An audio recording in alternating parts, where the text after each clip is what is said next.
আসসালামু আলাইকুম সবাইকে। আমার এক চাচা ফেসবুকে লিখেছেন এদেশের মূল সমস্যা মূলত মিডিয়া এজেন্সিগুলোর, যারা একটা নির্দিষ্ট সরকার ক্ষমতায় থাকাকালীন তাদের গোলামের মতো আচরণ করে।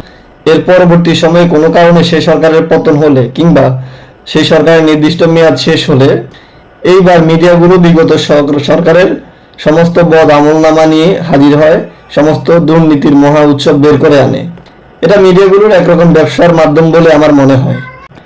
তো আমার চাচার কথা হচ্ছে এমন যে যেই দল যখন রাষ্ট্রীয় ক্ষমতায় থাকে মিডিয়াগুলো তখন সেই দলের তাবেদারি করে। এইবার সেই দল যদি কোনো কারণে ক্ষমতাচ্যুত হয় কিংবা পরবর্তী নির্বাচনের মাধ্যমে যদি সেই দল ক্ষমতার মসনদ থেকে সরে দাঁড়ায়, কিন্তু যখন যেই দল সরকার ক্ষমতায় থাকে সেই দলের বিরুদ্ধে তখনকার সময় একটি শব্দও বলে না।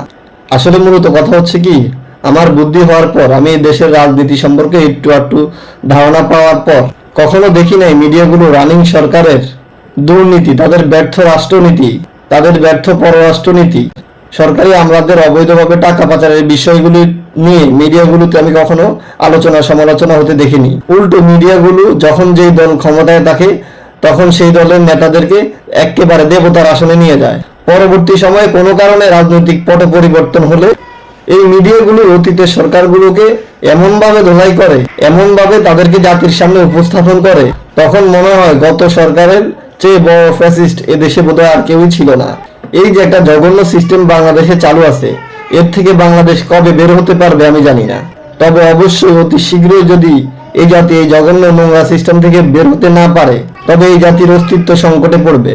দুনিয়ার মানুষ অট্ট হাসি হাসবে বাংলাদেশের নাম শুনলে। আমি জানি একটা নির্দিষ্ট গোষ্ঠীর সিন্ডিকেটের বেড়াজালে দেশের সকল সিস্টেম বন্দী, তবু আশা করব একদিন সকল সিস্টেমের বেড়াজাল ভেঙে খান খান হয়ে যাবে।